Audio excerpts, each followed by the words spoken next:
November 19 బుధవారం రాత్రి 7:40 కుజుడు తన నక్షత్రాన్ని మార్చబోతున్నాడు.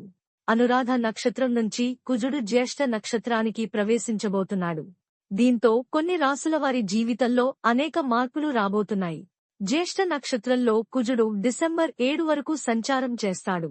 దీంతో కొన్ని రాసులకు సానుకూల ఫలితాలు ఎదురవుతాయి, కొన్ని రాసులకు ప్రతికూల ఫలితాలు ఎదురవుతాయి.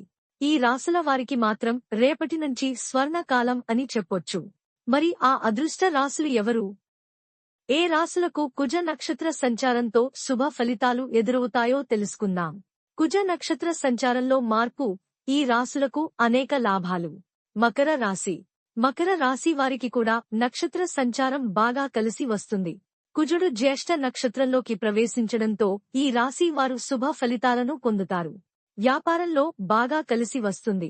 వ్యాపార రంగంలో విదేశీ ఒప్పందాలను పొందే అవకాశం ఉంది. జీవిత భాగస్వామితో కొనసాగుతున్న ఇబ్బందులు తొలగిపోతాయి. కెరీర్ కూడా బాగుంటుంది. అదృష్టం పెరుగుతుంది.